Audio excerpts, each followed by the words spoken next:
So, hey guys, I decided to do this outside just for a little change of pace. Just wanted to catch you guys up. I know it's been a minute. I guess it's probably been a week or so since I last filmed a video. But yesterday was my colonoscopy. I survived, thank God. What they say is true. If you talk to anybody, the prep is the worst part. It is the absolute worst. I'm not even talking about I'm just going to call it ramifications of taking the prep medication.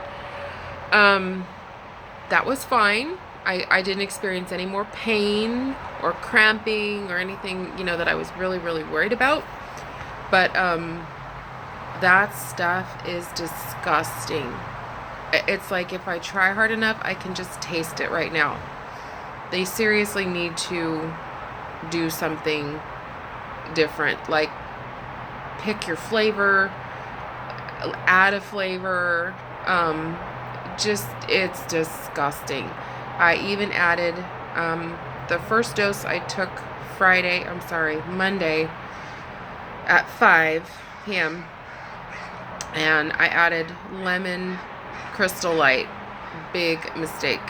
I think because it was so acidic, lemony tasting, it heightened the disgustingness of the bottle. And the bottle you had to add into a cup. It was 6 ounces.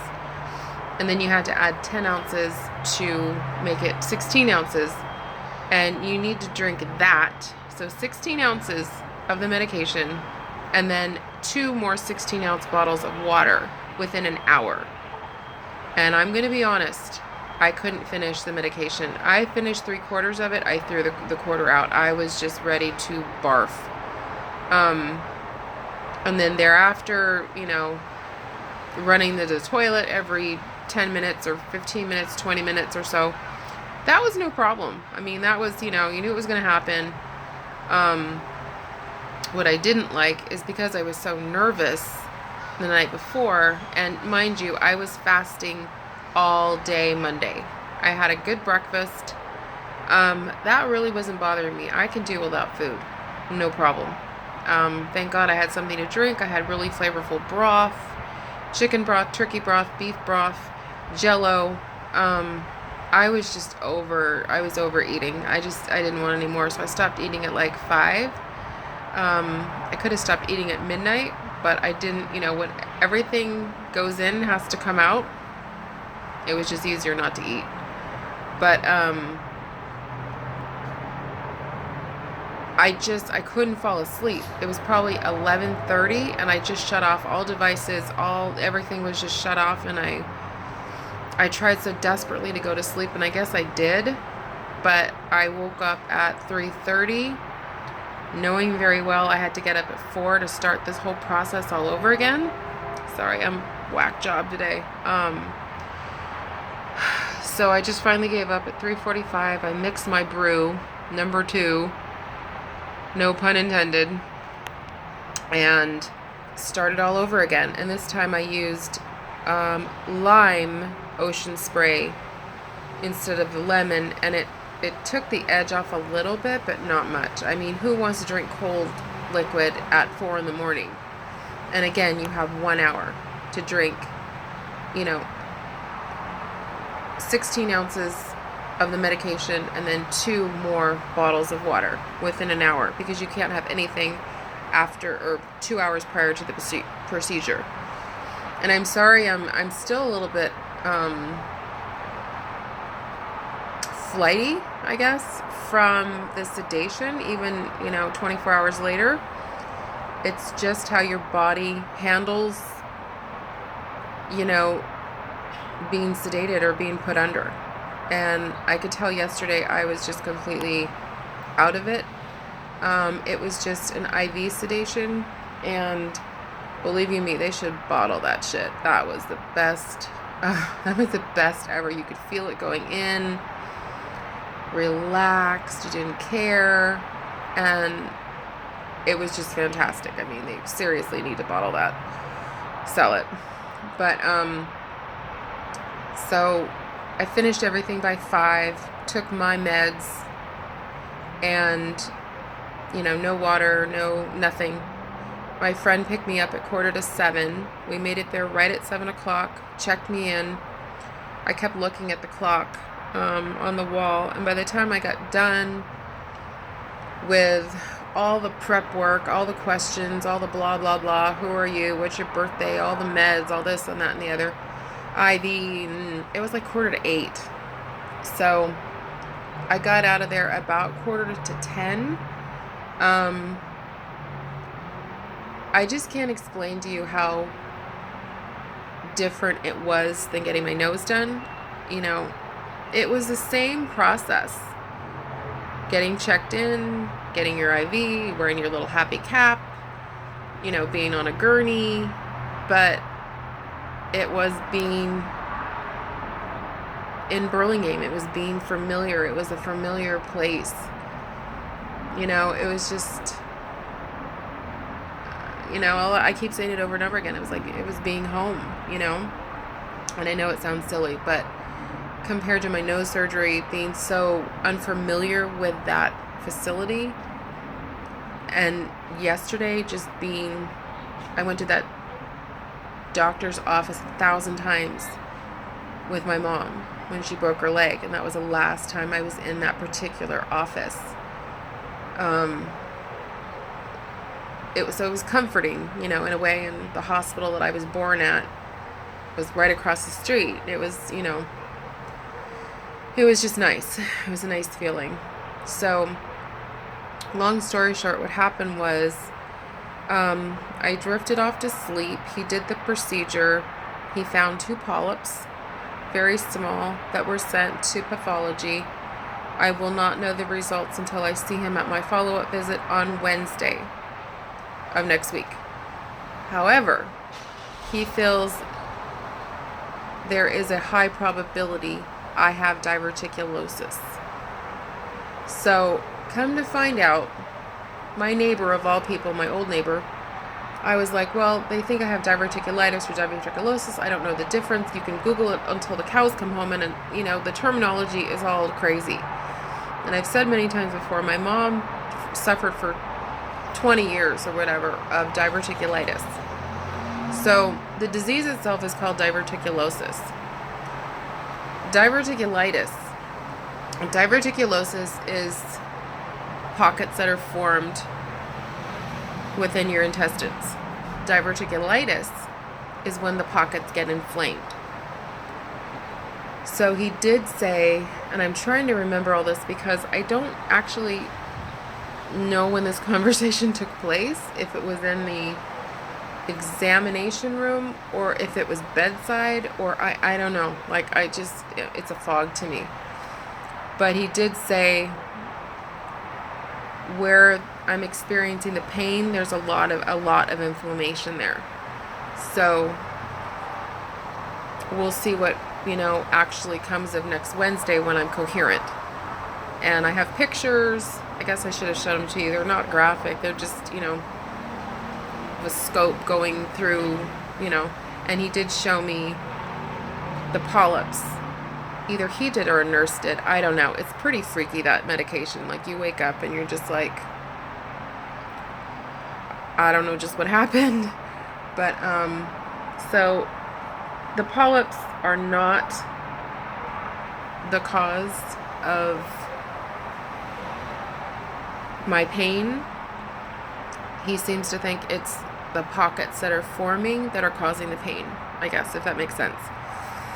So, we'll see.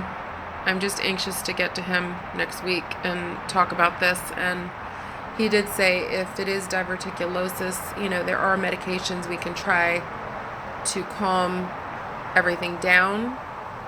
And I know for a fact it's going to have to be a lifestyle change in regards to food. I know 20 years ago, well, let's put it this way, probably 30, 25 plus, when my mom was diagnosed, she had to stay away from pastas. She had to stay away from a lot of different things. But now there's different diets, and there's like a low residue diet that he had me on, and I guess I should still be on. You know, white rice, enriched, refined white bread, you know, white rice. I don't know if I just said that or not. Sorry, my brain is completely fried. And even pasta. But pasta, I remember my mom's condition, that was on the no list. Like, she couldn't really have spaghetti, macaroni and cheese, lasagna. I remember, you know, things are just coming back to me little by little by little. And she used to take this little tiny microscopic pill, and I remember, to help her with her stomach issues. Either if she was going to eat pasta or if she just became uncomfortable. But it got so bad that they had to take half of her large intestine out. I don't want that. We don't want that. So, you know I need to make changes in order for this not to progress like it did with my mom. But it's kind of crazy how little by little, and it's kind of scary. Casey, stop. Casey, stop. You don't need to come out because I can't watch you right now.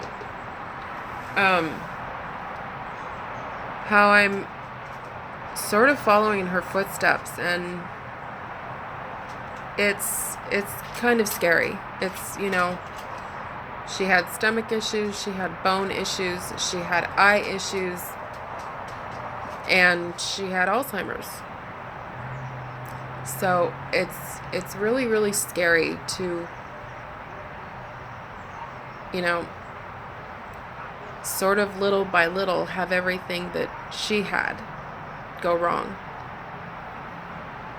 And I mean, I'm not trying to freak myself out, but it is reality that, you know, Alzheimer's does run on both sides of my family.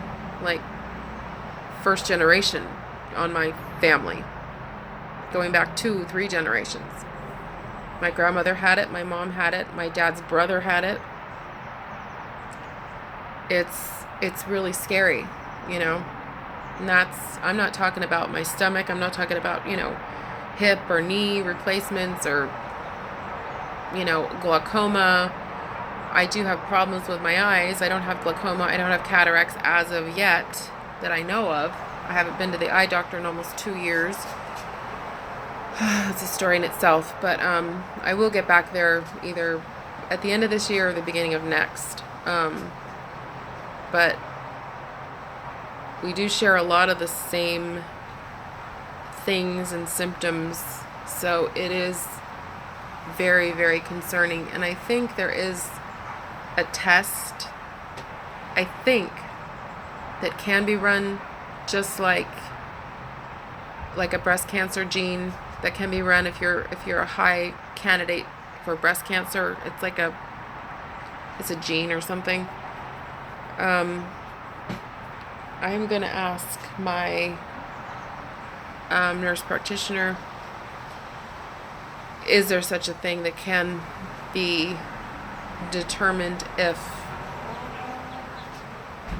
I'm gonna get it? I don't even want to think about it, but it's like, it's a reality, and I don't want to wake up 20 years from now and, you know, be in my mom's shoes. She had me, she had my dad, she had caregivers, she had my aunts. Rarely and briefly did they come. I'm talking like one every few years or something in the very, very beginning stages. I don't have anybody. So certain things have to be in place, and, you know, I guess, I mean, I don't want to know, but I do want to know. You know, I want to live my life and not have to worry that something like that horrific is going to come up. And then what do I do? But anyway, off the subject. It's just very apparent that I am my mother's daughter. I mean, oh, and her high blood pressure I got too. My dad never had that. He did have heart problems, but he never had high blood pressure. So I got that from her too. So anyways, that's what's going on right now. Like I said, I got home yesterday. My friend and I went out to breakfast. It was very nice. Just to be with her and just to kind of spend time and have a good meal, because that was going to be my breakfast, lunch, and dinner. I wasn't going to eat anymore. And then we came home, and I started to fall asleep watching TV. So that was good because she wanted to get home, but I don't think she wanted to leave me.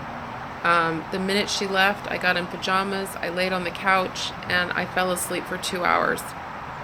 And then I was up for a couple hours, and then I fell asleep for like an hour and a half. Had no problem going to sleep last night. Dragged myself out of the bed this morning because I knew I had to. I mean, people need medication. I need medication. But yeah, so that's what's going on. I'm not going to know anything until next week. Thank you for all your concerns and your prayers and your support and your comments and all that stuff. So yeah, I also want to show you I broke down and put these babies on. I couldn't take it anymore. My nails were just paper thin and bothering me, and they were looking all wonky. So I found these ones in my room, brand new box. I am a Walgreens store. I have shit everywhere. And I just painted them with some Dollar Tree Kiss gel polish. Anyways, so that's it. I'm gonna upload this baby, and yeah, that's about it. There's nothing really else to tell. Like I said, I'm still tired. I guess that takes a lot out of you when you don't sleep and you don't eat, and you're forced to go to the bathroom every few minutes. It has to take a toll on your body, and that was just 2 days ago. It wasn't like 20 days ago or 2 weeks ago. It was just 2 days ago. So I'm just still tired. Anyways, I'm gonna let y'all go. Thank you for listening. I appreciate it. Sorry I couldn't get on here sooner, but I just wanted to get past this colonoscopy and have some real update for you. Everybody take care, and I will see you when I see you. Bye.